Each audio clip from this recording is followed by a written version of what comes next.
I'm Dick, 28, working as a senior software engineer with a six-figure salary. 10 months ago, I moved from New Jersey to Colorado, and guess what? My family never noticed. Last week, my father called demanding I attend my brother's wedding. "We need to look perfect," he said. When I refused, he threatened to disinherit me. I just calmly said one thing, and he went completely silent. His reaction proved everything I'd suspected about our relationship for years. Before I share what I said that left my father speechless, let me know where you're watching from in the comments. Hit that like and subscribe button if you've ever had to stand up to family who only remembered you when they needed something. Growing up in our sprawling colonial home in suburban New Jersey, I always felt like an afterthought. Our house was immaculate, filled with expensive furniture. No one was allowed to sit on, and decorations. No one was allowed to touch. But what it had in monetary value, it lacked in warmth. My father Gregory is a corporate lawyer with one of the biggest firms in Manhattan. His entire identity revolves around success status and controlling every detail of our family life. My mother Margaret comes from old money and dedicates her life to maintaining social connections and ensuring our family presents perfectly to their circle of equally wealthy friends. Then there was my older brother James, 4 years my senior and the absolute pride of our parents. From the moment he declared he wanted to follow in our father's footsteps and become a lawyer, he could do no wrong. James was handsome, athletic, socially adept, and most importantly to my parents, obedient to their vision of success. As for me, I was the awkward second son who preferred computers to cocktail parties. I was invisible in that house unless I made a mistake. When I brought home straight, as my mother would nod and say, "That's expected." When James brought home B's, there would be celebration dinners at expensive restaurants. I learned early that achievements weren't special if they were mine. "Dick, sit up straight," my mother would hiss at dinner parties. "Dick, your hair is too long," my father would comment before important family photos. "Dick, why can't you be more like your brother?" became the unofficial family motto. I found refuge in my room with my computer. By 13, I was teaching myself coding languages and building basic websites. My parents saw this interest as weird and concerning. "Computers are for people who can't talk to real humans," my father once said when he found me coding instead of attending one of my mother's garden parties. "You'll grow out of this phase," my mother would reassure her friends when they asked what I was interested in.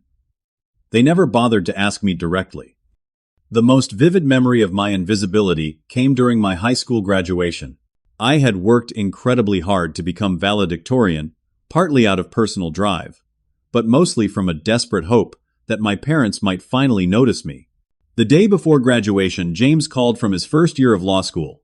He had been invited to some networking event with a Supreme Court clerk. Without hesitation, my parents packed their bags. "We're so sorry, Dick," my mother said, not looking particularly sorry at all. "This is such an important opportunity for James. You understand, right? Grandma will record your speech." I gave my valedictorian address to an audience that didn't include my parents. Grandma's shaky video recording showed me speaking confidently about the future, while inside I was finally accepting that I would never be a priority in my own family. When it came time for college applications, I applied to the best computer science programs in the country. My father frowned when I announced my intentions. "Law, business, or medicine," he said firmly. "Those are the acceptable options." For once I stood my ground. "I'm going for computer science." The resulting argument ended with my father's cold assessment. "Fine. Waste your potential. But don't come crying to us when you can't find a real job." I received a full scholarship to MIT. My parents told their friends I got into a science school with financial aid, carefully omitting that it was one of the most prestigious technical universities in the world.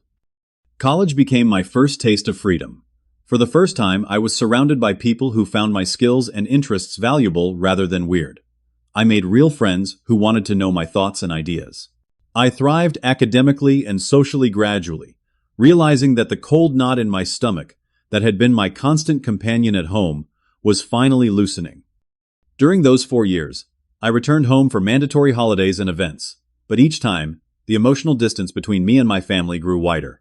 They continued living in their bubble of prestige and appearances, while I was building a life based on genuine connections and pursuing work that gave me purpose.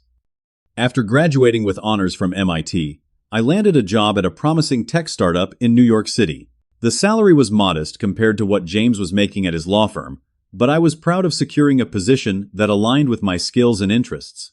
I found a small but comfortable apartment in northern New Jersey, about 45 minutes from my parents' house. Close enough to maintain the minimal family contact that seemed expected, but far enough to build my own independent life. When I told my parents about my new job, my father squinted slightly. A startup? Is that stable employment? What's the retirement plan like? It's a growing company with excellent prospects, I explained, trying to contain my excitement. They're working on innovative payment processing systems, and I'll be part of the core development team. My mother touched my arm lightly. Well, at least you found something, and New York has good networking opportunities. Maybe you'll meet someone who can help you transition into a more established company later. It was always like that. Any achievement of mine came with qualifications, suggestions for improvement, or redirection toward what they considered legitimate success. I learned to stop sharing good news with them because their responses only diminished my accomplishments. Despite their lack of enthusiasm, my career flourished. I quickly became a valued team member, earning respect from colleagues and leadership for my innovative solutions and work ethic.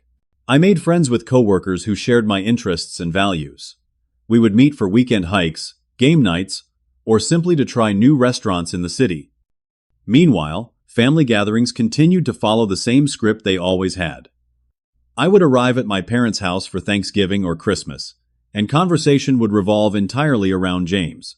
His cases, his networking events, the important people he had met, and the beautiful women he was dating from good families. James just closed a deal with that pharmaceutical company. The partners are very impressed, my father would announce proudly. And he's seeing Caroline Sullivan now, my mother would add. Her father owns that shipping company. Such a lovely girl from an excellent background. I would sit quietly, occasionally ask perfunctory questions about that computer thing you do with no genuine interest in my answers. I had long stopped expecting them to care about my life, but a part of me still showed up, hoping that something might change. After 2 years at the startup, I received a significant promotion that doubled my salary. I was now earning almost as much as James, though money had never been my primary motivation. Still, I thought this objective measure of success might finally register with my status-conscious parents. Over Sunday dinner at their house, I casually mentioned my promotion. "That's nice, dear," my mother said, barely looking up from her plate. James was just made junior partner, youngest in the firm's history. And just like that, my news was erased by James's latest achievement. That night, driving back to my apartment, I made a decision. I would stop initiating contact with my family. No more calls checking in, no more suggestions for dinner, no more effort to maintain relationships with people who clearly didn't value my presence in their lives. I wanted to see how long it would take for someone to reach out to me. 3 months passed without a single call, text, or email from any family member. Not even a "how are you?" or "are you alive?" The silence confirmed what I had suspected, but had been too afraid to fully acknowledge I simply didn't matter to them unless I was fulfilling my role in their perfect family performance. During those 3 months of silence, something extraordinary happened with my career. A major project I had been leading launched, successfully earning industry attention and resulting in a substantial bonus. I celebrated with my friends, people who genuinely cheered for my success without comparing it to someone else's or suggesting how it could have been better. It was during this celebration dinner that a friend mentioned her recent move to Denver. "The tech scene is booming there," she said enthusiastically. "The quality of life is amazing, and companies are offering competitive packages to attract talent from the coasts." Something clicked inside me. What was keeping me in New Jersey? Certainly not my family ties. I began researching opportunities in Colorado, and within weeks, I had secured a position with a prestigious tech company in Denver. The offer included a generous relocation package and a significant salary increase. More importantly, it represented a complete fresh start in a place where I could fully define myself on my own terms. Before leaving, I felt obligated to have one final dinner with my parents. Looking back, I'm not sure why I bothered, except perhaps for my own sense of closure. We sat at their formal dining room table, my mother serving a perfectly prepared meal that looked better than it tasted as usual. The entire dinner conversation revolved around James's latest courtroom victory and speculation about when he might propose to Caroline, whose family connections would be such an asset to his career. Not once did they ask about my life. Not once did they notice my subtle hints about big changes coming up. At the end of the evening, I hugged them both briefly and said, "Goodbye, take care of yourselves." I put a slight emphasis on goodbye that neither of them caught. They were too busy discussing whether James should buy a new luxury car to impress Caroline's father. I walked out of their house that night knowing I might not see them again for a very long time and feeling surprisingly at peace with that possibility. The day I packed up my New Jersey apartment felt surreal. 2 years of life condensed into cardboard boxes and plastic bins. I had hired a moving company to ship my larger furniture pieces, but my most valuable possessions fit into my car. My high-end computer setup clothes, a few cherished books, and mementos from college friends were all I really cared about bringing to my new life. Standing in the empty apartment, I felt a strange mixture of emotions. There was anxiety about such a major change, but predominantly, I felt a liberating lightness. I was leaving behind not just a physical space, but the gravitational pull of family expectations and disappointments that had shaped my life for 28 years. The cross-country drive to Colorado became a journey of self-discovery. I took my time stopping at national parks and small towns along the way. With each mile that separated me from New Jersey, I breathed a little easier. I started making impulsive decisions, pulling over to watch a sunset, trying local diners instead of chain restaurants, chatting with strangers at rest stops.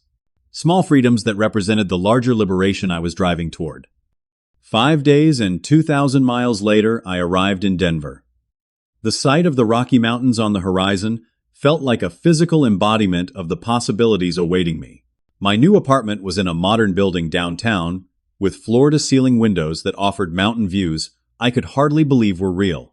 It cost about the same as my modest New Jersey place, but offered twice the space and amenities. I spent the first weekend setting up my new home. For the first time I bought furniture I genuinely liked, rather than practical pieces that would do for now. I splurged on comfortable chairs, artwork for the walls, and kitchen equipment for actually cooking, rather than just reheating takeout. This place wasn't temporary. It was the foundation of my new life. My job at the tech company exceeded my expectations. I joined a team developing innovative cloud infrastructure solutions work that was both challenging and meaningful. My colleagues were brilliant, friendly, and refreshingly normal. No one cared about family connections or which prep school I had attended. They valued ideas, collaboration, and results. "Great insight, Dick," my team leader said during my first week after I suggested an elegant solution to a coding problem they'd been struggling with. "That's exactly why we brought you on board." Simple professional recognition shouldn't have felt so revolutionary. But after years of having my abilities minimized, it was like oxygen to a suffocating man.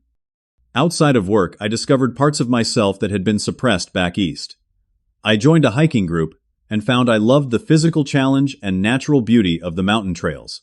I attended local tech meetups and made connections based on shared interests rather than obligation. I volunteered at a coding workshop for underprivileged teens, finding unexpected fulfillment in mentoring young people with technical aptitude but limited opportunities. 3 months into my Colorado life, I realized something profound. Not once had I felt the need to check my phone, hoping for a message from my family. Not once had I experienced that familiar sinking feeling when family dinner plans were announced.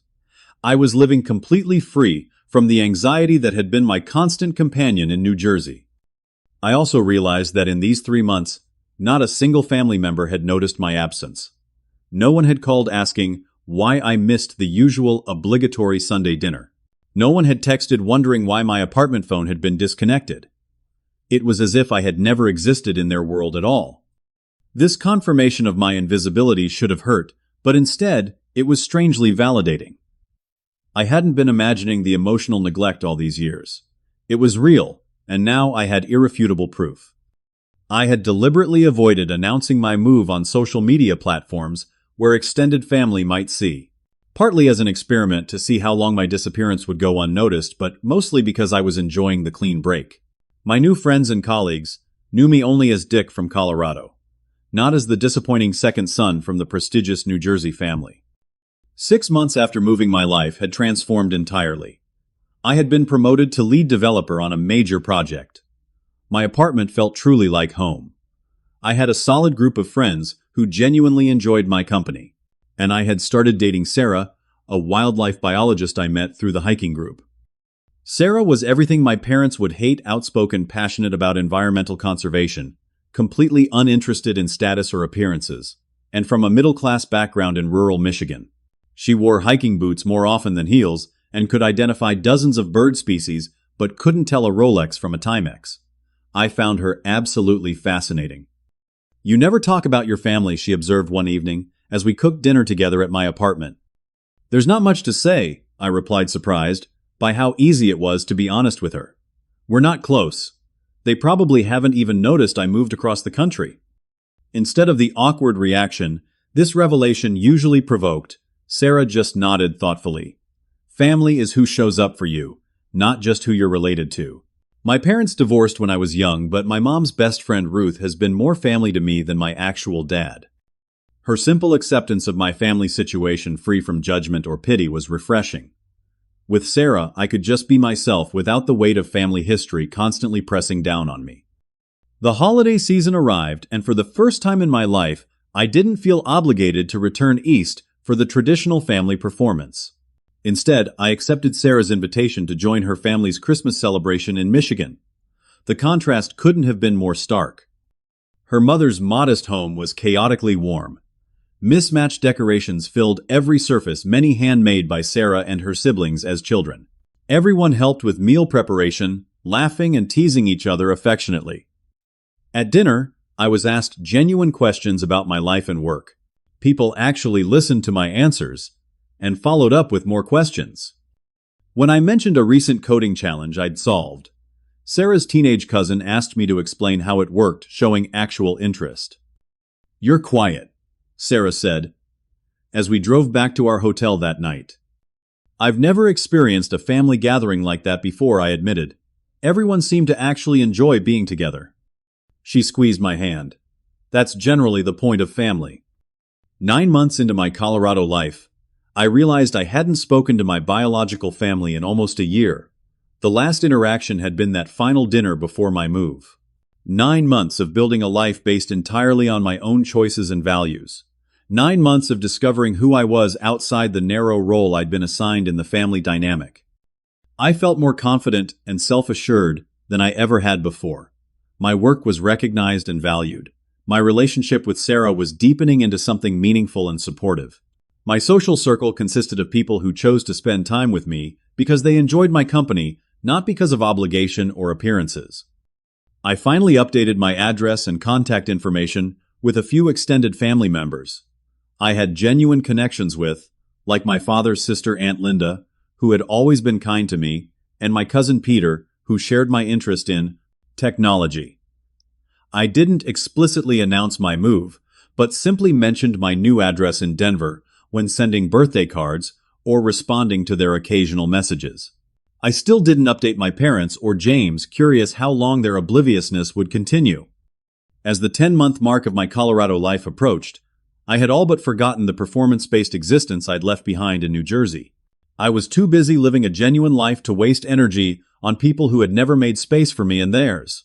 I had finally stopped waiting for approval I now realized would never come. And it felt like putting down a heavy backpack I'd been carrying for decades. I had no idea that the phone call that would soon come would force me to articulate this freedom in ways I never expected. It was a completely ordinary Tuesday morning at work. I was deep into solving a complex coding issue, headphones on, fingers flying across the keyboard in that state of flow that programmers cherish. When my phone vibrated against my desk, I almost ignored it. Then I glanced at the screen and froze. "Dad." For a moment, I just stared at the name flashing on my phone. I hadn't seen it appear there in nearly a year. My heart rate accelerated as I removed my headphones and picked up the call.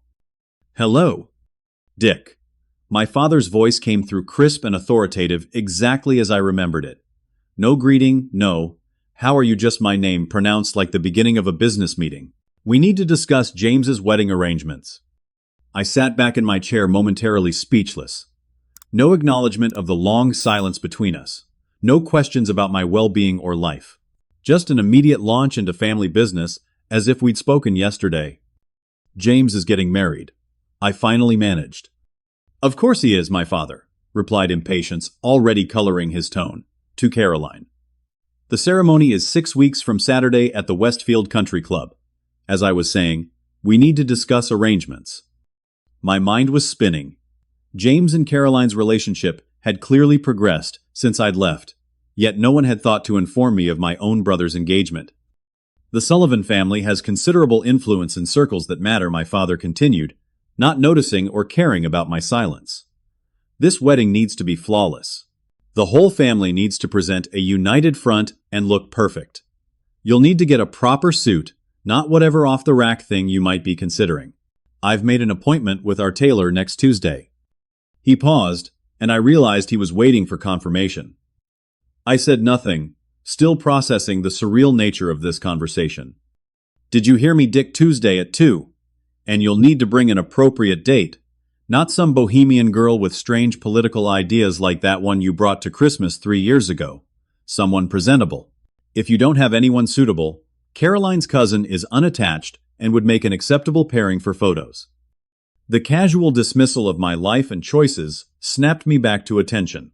Here was my father, who hadn't bothered to check if I was alive for nearly a year, dictating what I should wear and whom I should bring to an event I was just learning about. Dad, I interrupted his continued instructions about photography arrangements. When was the last time we spoke? There was a brief pause. What kind of question is that? We speak when there are matters to discuss. Right now, we're discussing James's wedding. Try to focus. We haven't spoken in almost a year, I said, my voice steady. Did you notice that? We're all busy people, Dick. James has been particularly occupied with the Westmoreland case and wedding planning. Now about the rehearsal dinner. In that moment, something crystallized for me. It wasn't just that they hadn't noticed my absence. They genuinely didn't care. I could have vanished from the face of the earth, and it would have mattered only when it affected their carefully orchestrated public appearances. I'm not in New Jersey anymore, I stated flatly. What do you mean? Where are you? For the first time, there was a hint of something beyond impatience in his voice. I moved to Colorado, 10 months ago. A beat of silence. Colorado. What on earth for? A better job, a better life. Well, that complicates things unnecessarily, he sighed, as if I had moved specifically to inconvenience him. You'll need to fly back a week before the wedding then. The rehearsal is Friday evening, and we have events planned throughout that week. Important people will be present. The casual way he dismissed my entire life change ignited something inside me. 10 months of freedom had changed me. I was no longer the compliant son, desperate for scraps of approval. I don't think I'll be attending, I said, surprised by the calmness in my voice. Don't be ridiculous, my father snapped. Of course you're attending. This isn't about you. This is about family obligation and appearances. That's always what it's been about, hasn't it? I asked. Appearances. Not actual relationships or caring about each other. I don't have time for your dramatics, Dick. This is your brother's wedding. You will be there. No, I said simply. I won't. There was a moment of stunned silence before my father's voice returned lower and harder. Perhaps I need to remind you of certain financial realities. Your trust fund conditions include family participation, and your shares in the family investment portfolio could be reconsidered if you continue this childish behavior. A year ago, these threats would have intimidated me. Money had always been the lever my parents used to enforce compliance. But sitting in my office in Denver, surrounded by evidence of the independent life I'd built, the threats rang hollow. What exactly would I lose? I asked, genuinely curious about the answer. How much is my attendance worth to you? Because it's clearly not about wanting me there as a person you care about. This isn't a negotiation, he said coldly. This is about your responsibility to this family. After everything we've done for you. I almost laughed. What exactly have you done for me, Dad? When was the last time you called, just to see how I was doing? When was the last time you asked about my work or my life, without comparing it to James? When was the last time you showed any interest in me as a person, rather than an accessory to the perfect family image? His silence spoke volumes. That's what I thought. I continued, feeling strangely calm. I've built a life here in Colorado. A good life with people who actually care about me. I have a girlfriend who values me for who I am, not what I represent in a family photo. I have colleagues who respect my work. I'm happy here. Your happiness is irrelevant to your family obligations, he retorted, falling back on familiar ground. See, that's where we disagree now, I said. My happiness is actually the most relevant thing to me, and pretending to be part of a loving family for Caroline's parents would make me very unhappy. If you don't attend this wedding, my father said, his voice dropping to that dangerous, quiet tone I remembered from childhood, you will be completely cut off. No trust fund, no shares, no inheritance. Is that clear? I took a deep breath and said the words that had been forming in my heart for months, I'm happier without you in my life. The silence that followed was absolute. I could almost see my father's face, the shock and disbelief that anyone, especially his own son, would value something above money and status, that someone would choose freedom over the golden handcuffs he thought bound me permanently to the family system. When he finally spoke, his voice shook with rage. You, ungrateful, selfish. I didn't hear the rest because I ended the call. My hands were trembling slightly, my heart racing. But alongside the physical symptoms of confrontation was an overwhelming sense of relief.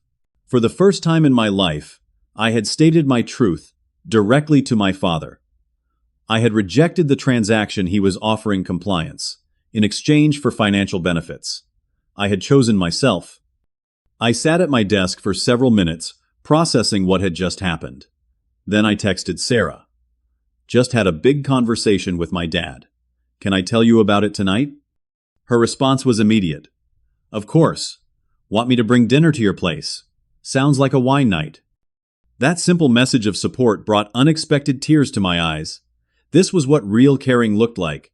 Not conditional approval based on performance, but simple presence during difficult moments. By the time I left work that afternoon, my phone was flooded with text messages and missed calls from various family members. Word had clearly spread about my rebellion. I silenced my phone, deciding to deal with the fallout later. For now, I had said what needed to be said, and I wasn't going to let the resulting drama pull me back into old patterns. That evening, I told Sarah everything. We sat on my couch, wine glasses in hand, as I recounted the phone call and the lifetime of emotional neglect that had preceded it. She listened without interrupting, her face reflecting anger, sadness, and compassion at appropriate moments. So that's it, I concluded. I've officially been threatened with disinheritance for refusing to play my part in the perfect family charade. How do you feel about it? She asked, reaching for my hand. Lighter than I expected, I admitted. Like I finally put down something heavy I've been carrying my whole life. I'm proud of you, she said simply. Standing up to family patterns is one of the hardest things to do. As predicted, my phone continued to explode with messages and calls throughout the evening. Around 8, my mother called. Unlike my father, who led with demands, she began with tears. Richard, she sobbed, using my full name, as she always did when attempting emotional manipulation. How could you speak to your father that way? After everything we've done for you. It was the same refrain. Everything they'd done for me. The mysterious, unnamed sacrifices and contributions that were supposed to purchase my eternal compliance. Mom, I said calmly, when did you notice I wasn't in New Jersey anymore? What? What does that have to do with anything? It's a simple question. When did you realize I had moved across the country? Her hesitation told me everything. We've all been very busy. James's engagement and the Sullivans require considerable attention. I moved 10 months ago, I said. 10 months without a single call from you or Dad to see how I was doing. Would you have ever called if you didn't need me for wedding photos? You're being very unfair, she said, her voice hardening now that tears weren't working. We gave you everything. The best schools, opportunities, connections. You gave me things, Mom. Not love or attention or acceptance. Just things and expectations. This isn't about your relationship issues, she deflected. This is about James's special day. He's your brother. Yes, he is. And in the past year, has he called me once, texted to share his engagement news, shown any interest in my life? Again, the telling silence. That's what I thought I said. I wish him and Caroline happiness, I really do. But I won't be at the wedding. Your father is serious about the consequences, she warned, moving from tears to threats with practiced ease. I understand that. It's a price I'm willing to pay for my freedom. After ending that call, I received a furious text from James himself.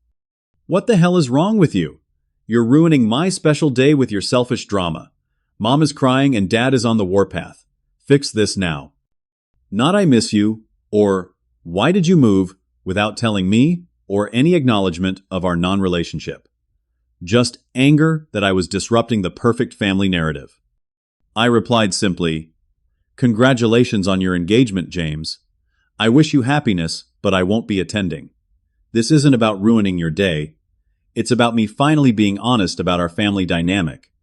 He responded with a string of angry messages that I eventually stopped reading. Over the next few days, the extended family machine kicked into high gear. Aunts, uncles, and cousins I hadn't heard from in years suddenly had urgent concerns about my well-being and family loyalty.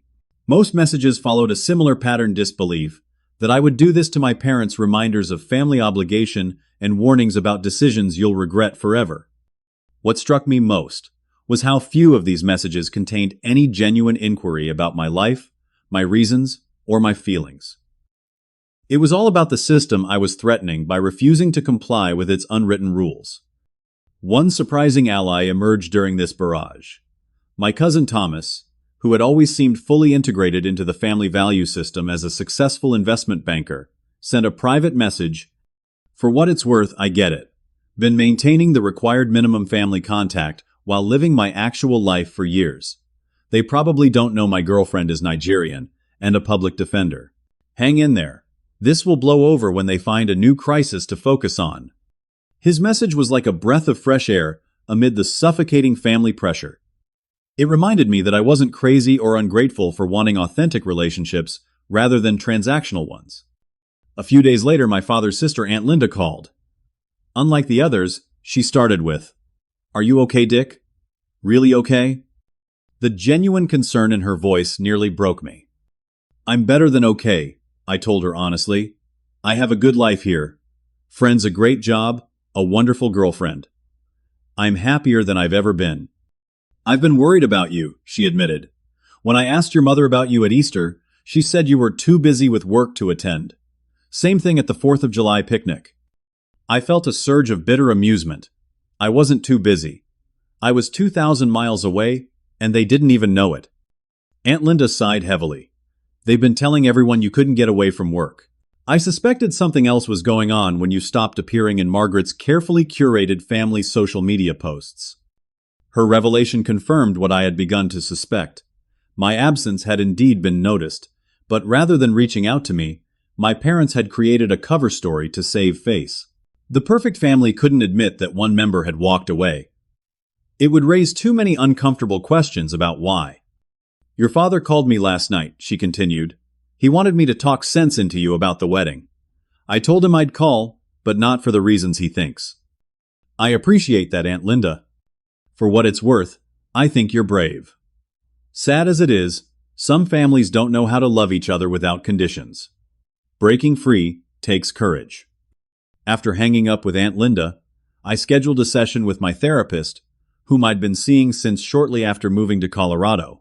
I needed help processing the confrontation and affirming my decision to maintain boundaries despite the intense family pressure. What you're experiencing is very common when someone changes the rules of a dysfunctional family system, Dr. Wilson explained during our session. The system will push back hard to try to force you back into your assigned role. Everyone has too much invested in maintaining the status quo. It feels like I'm fighting the gravitational pull of a black hole, I admitted. That's an apt metaphor, he nodded. But remember, you've already escaped its event horizon. You've built a life with its own gravity center, one based on healthier dynamics and genuine connections. Later that week, Sarah suggested we take a weekend trip to a remote mountain cabin during the actual wedding weekend. Give yourself something beautiful to focus on instead, she said. Create a new memory to replace the one you're choosing to avoid. Her thoughtfulness reinforced that I was making the right choice by prioritizing authentic relationships over obligatory ones. Perhaps the most surprising communication came from an unexpected source. An email from Caroline James's fiancé, whom I had never actually met. Dick, she wrote, we haven't been introduced properly, which itself says something about the family I'm marrying into. James says you're not coming to the wedding. I want you to know I understand perhaps better than you might expect. My family has its own expectations and performances. If you ever want to talk, I'm here. Either way, I respect your choice. Her message gave me hope that perhaps James had found someone with more emotional intelligence than our parents had demonstrated. I replied, thanking her for reaching out and expressing genuine good wishes for their marriage, while gently reaffirming my decision not to attend. As the wedding day approached, the pressure intensified. My father had the family lawyer contact me about the serious financial consequences of my decision. I received a formal letter outlining exactly what I would forfeit by failing to fulfill my family obligations, access to my trust fund, which I had never touched anyway, my shares in the family investment portfolio, and any future inheritance. Seeing it laid out so explicitly, the transactional nature of my family relationships became undeniable. Love and belonging were commodities to be purchased with compliance. Freedom, it seemed, had a specific dollar amount in my father's mind. The wedding day itself arrived sunny and clear in both New Jersey and Colorado. While James and Caroline were exchanging vows at the Westfield Country Club, Sarah and I were hiking a beautiful trail in the Rocky Mountains National Park. Standing on a vista overlooking a crystal-clear alpine lake, I felt a moment of melancholy for the normal, loving family I had never had. But it passed quickly, replaced by gratitude for the authentic life I was creating. Penny for your thoughts, Sarah said, noticing my momentary distance. Just reflecting on choices and consequences, I replied, taking her hand. And feeling pretty good about mine. That evening, I turned my phone back on to find one final attempt at manipulation, a voicemail from my father, informing me that the family lawyer would be contacting me about serious financial consequences. The threat that once would have terrified me now seemed almost sad in its predictability and lack of imagination. The week following the wedding brought predictable fallout. My mother left tearful voicemails about how I had ruined this special day by being the topic of conversation. Apparently, my absence had been more conspicuous than my presence ever was, with the Sullivans and other guests asking questions about the missing son. We had to tell people you had a work emergency, she lamented. Do you have any idea how embarrassing that was for us? I found it darkly amusing that even in my absence, they were more concerned about appearances than the reality of our estrangement. Not once did her messages express concern about my well-being or curiosity about my life in Colorado. It was all about the inconvenience my boundaries had caused them. James sent a scathing email 3 days after returning from his honeymoon in the Maldives. Congratulations on making my wedding partially about you, he wrote. Caroline's parents kept asking about my mysterious brother who couldn't attend. Do you have any idea how selfish you've been? Mom was in tears during what should have been the happiest day of my life, and Dad is talking about changing his will. Hope whatever point you're making was worth destroying this family. His message crystallized everything wrong with our family dynamic. In his view, my quiet absence was somehow more disruptive than years of emotional neglect. My boundary setting was destroying the family, but their complete disinterest in my life for a decade was normal and acceptable. I waited a day before replying, wanting to respond from a place of clarity rather than reactivity. James I genuinely wish you and Caroline happiness. My absence wasn't about making a point or disrupting your day. It was about being honest about where I stand with this family.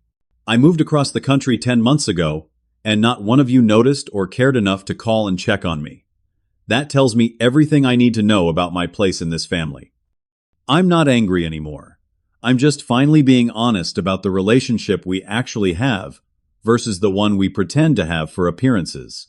I hope you and Caroline build something more authentic than what we grew up with. His only response was a curt, "Whatever helps you sleep at night." Extended family members continued taking sides and reaching out. Some expressed shock that I would abandon family over petty grievances. Others sent passive-aggressive messages about praying for reconciliation. A few older relatives I barely knew warned about decisions you'll regret when your parents are gone. None of these messages contained questions about my life or well-being. None acknowledged the fundamental issue that my family had demonstrated through consistent behavior over decades, that I mattered only as a prop in their perfect family narrative, not as an individual with my own needs and feelings. My cousin Thomas remained a quiet ally, occasionally sending supportive texts or funny memes about dysfunctional families. "The meltdown continues," he reported, after a family gathering I had obviously missed. "Your name has become taboo, mentioned only in whispers. You've achieved legendary status." Aunt Linda also stayed in touch, providing updates without pressure and genuinely asking about my life in Colorado. Through her, I learned that my parents were systematically rewriting the narrative, telling extended family and social connections that I was going through a phase and struggling with personal issues, never acknowledging that the real issue was their conditional love and emotional neglect. One surprising development came when Aunt Linda mentioned that she'd had a lengthy conversation with Caroline after the wedding. "She's sharper than your parents realize," Aunt Linda reported. "Asked me some very direct questions about family history and patterns. I think she sees more than she lets on." This was confirmed when Caroline emailed me again, this time sharing her own observations from the inside. "The wedding was beautiful, but surreal," she wrote. "Your parents micromanaged every detail, more concerned with impressing my family than creating a meaningful day for James and me. During the reception, your father spent more time networking with my uncle, who's on the board of a major bank, than congratulating us. I'm beginning to understand why you needed distance." I appreciated her candor, but worried about her future with James, who had fully absorbed our parents' values. I wrote back offering support without sacrificing my boundaries, creating a potential ally within the very family structure I had needed to escape. About 3 weeks after the wedding, I received a call from a family lawyer, but not the one my father had threatened to sic on me. This was my own lawyer, whom I had consulted about my financial entanglements with the family. "I've reviewed the trust documents," she explained. "While your father is the primary trustee, the language is quite clear. The trust was established by your grandfather with specific conditions. Family participation is mentioned, but never explicitly defined. More importantly, there are clauses protecting against arbitrary disinheritance. Your father has less unilateral power than he wants you to believe." "So what does that mean practically?" I asked. "It means that while he can make accessing the trust difficult, he cannot legally remove you entirely without establishing a pattern of criminal behavior or similar extreme circumstances. Your shares in the family portfolio are similarly protected. They were granted to you directly. They're not contingent gifts he can reclaim." This information shifted something in me. The financial threats that had been my father's primary control mechanism were less potent than he had led me to believe. My grandfather, it seemed, had built-in protections against exactly this type of manipulation.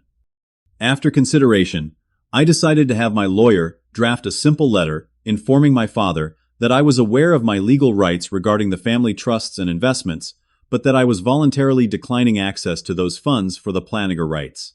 Foreseeable future. I would make my own way, financially removing money as a point of control or contention.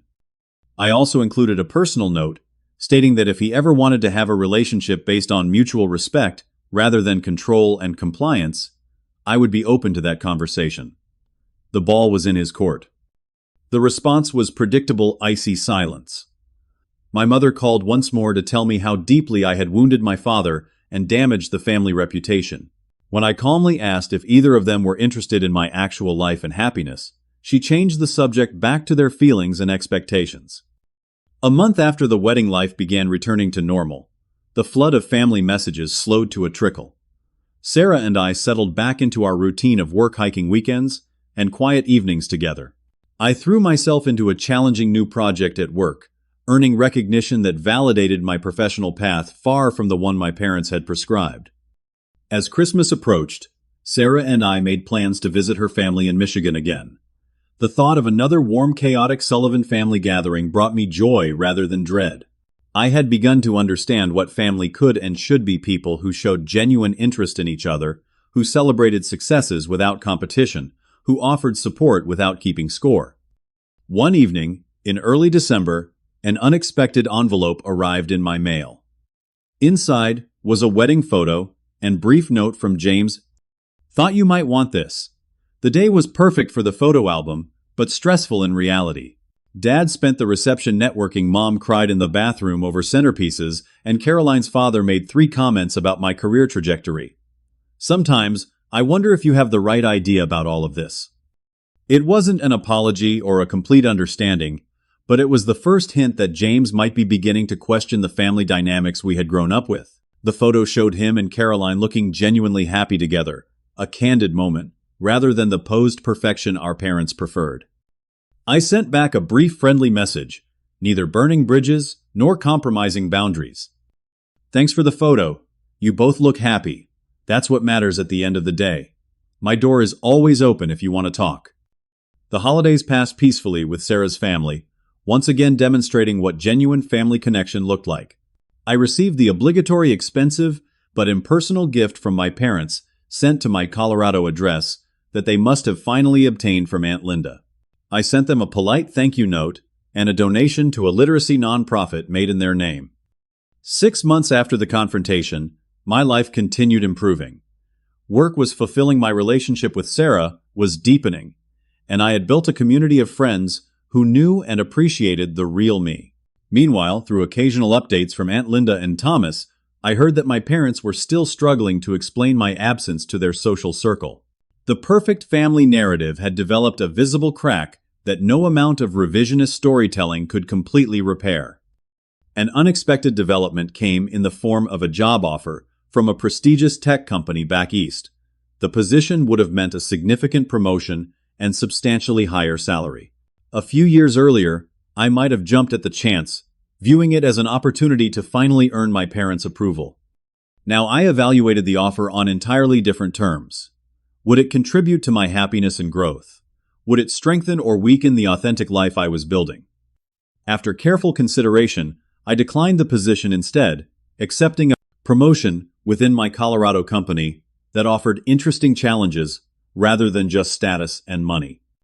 Sarah and I moved in together that spring, finding a house with mountain views and enough space for both her home office and my programming setup. As we discussed our future, the topic of family inevitably arose. I want you to know, she said one evening, as we sat on our new deck watching the sunset, that if we have children someday, they'll grow up knowing they're valued for who they are, not what they achieve or how they make us look. Her understanding of what had been missing in my own childhood brought tears to my eyes. That's the most important thing, I agreed. That, and making sure they know love isn't conditional on performance. As the 1-year anniversary of that fateful phone call approached, I found myself reflecting on how much had changed. I had gone from a man desperately seeking approval from people incapable of giving it to someone who had built a life based on his own values and authentic connections.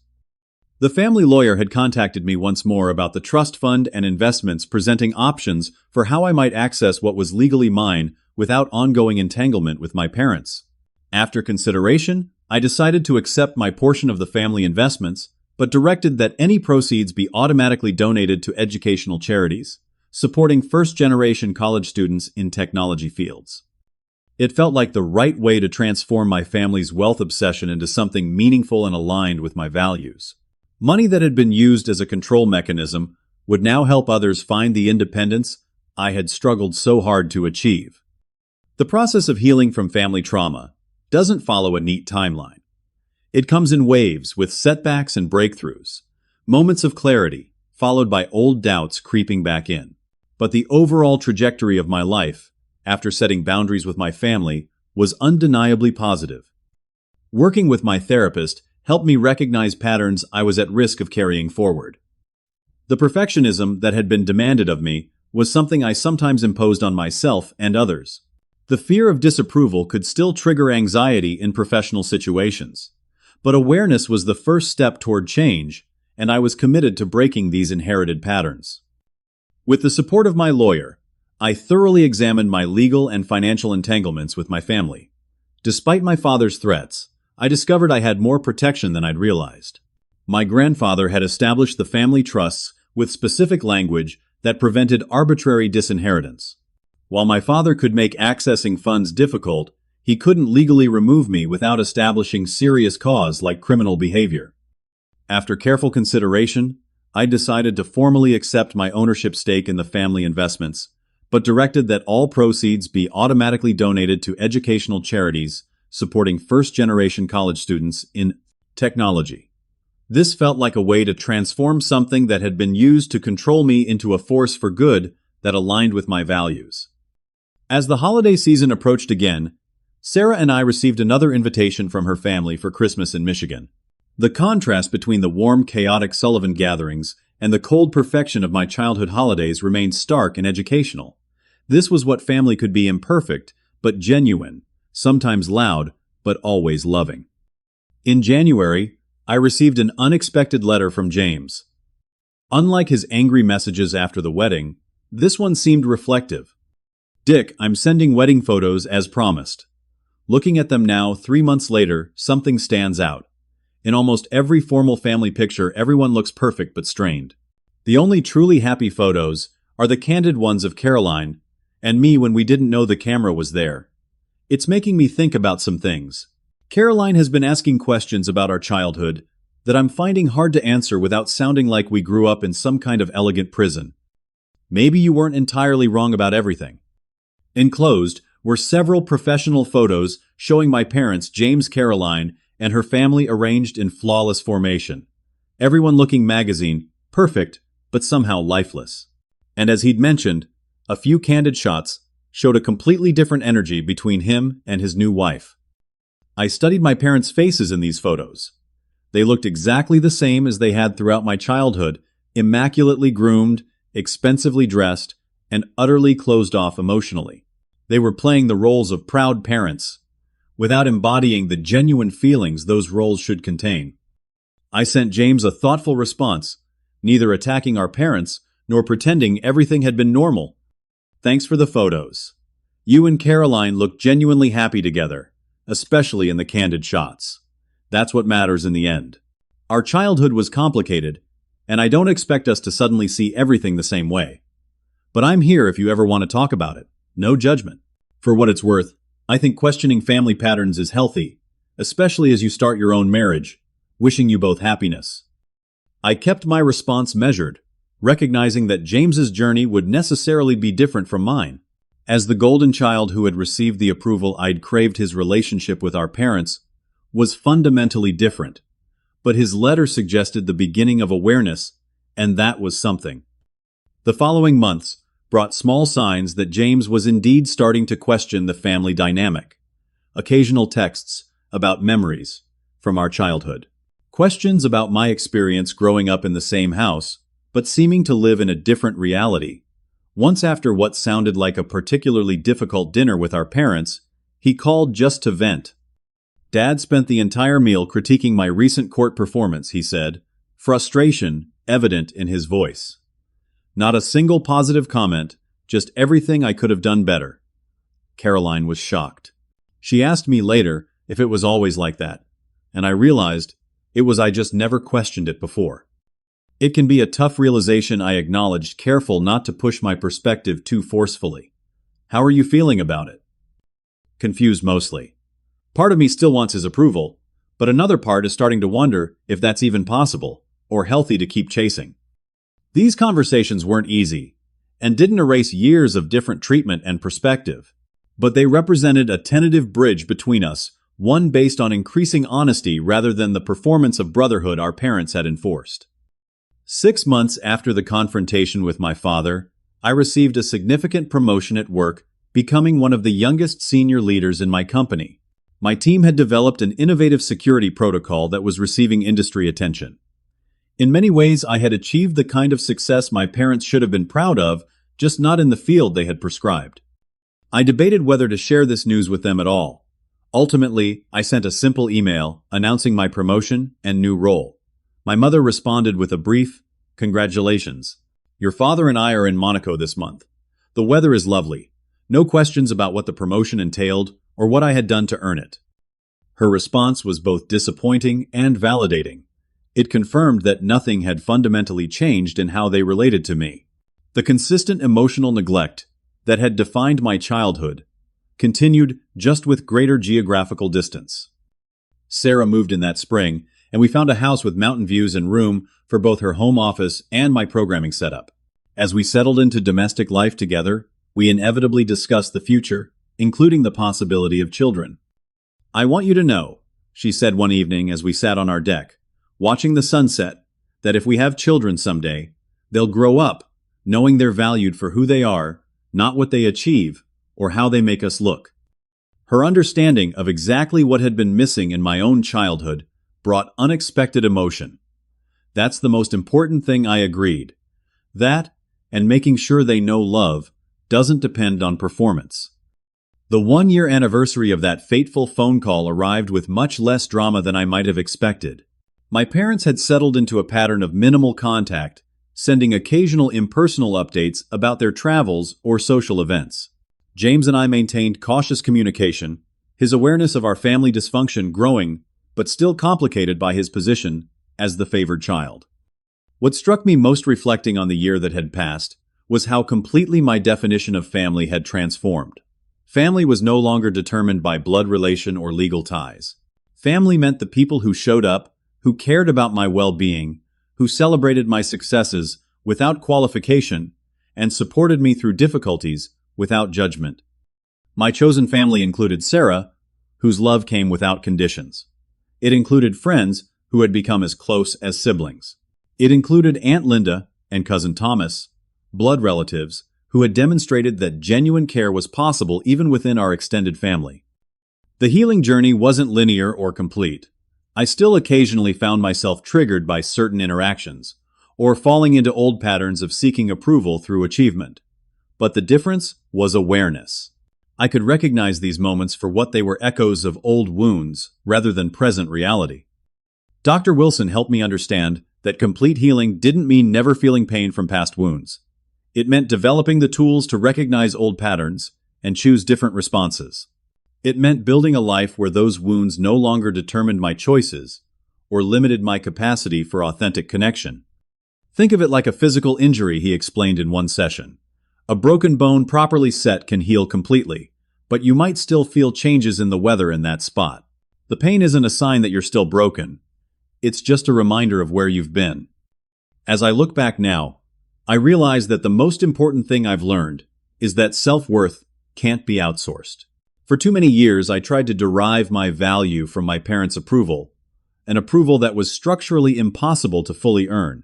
The freedom came when I finally internalized that I was worthy of love and respect, regardless of their ability to provide it. The journey from that family dinner table in New Jersey to my life in Colorado represents more than just geographical distance. It marks the space between performing family and actually experiencing it, between conditional acceptance and genuine love, between living for others' expectations and creating a life aligned with my own values and desires. I still believe in the possibility of reconciliation, but only if it's based on mutual respect and acknowledgement of past dynamics. I've left that door unlocked, but unpropped, requiring effort from the other side to open it. Whether that happens or not, I've found peace with the family I've chosen and the life I've built. If my story resonates with, you know that you're not alone. Many of us grew up in families where love was conditional and approval had to be earned through performance. Breaking free from those patterns takes courage and support. It's okay to create distance from relationships that consistently diminish your worth. It's okay to choose your own happiness over family expectations. Have you ever had to set difficult boundaries with family? What helped you find the strength to prioritize your well-being? Share your experiences in the comments below.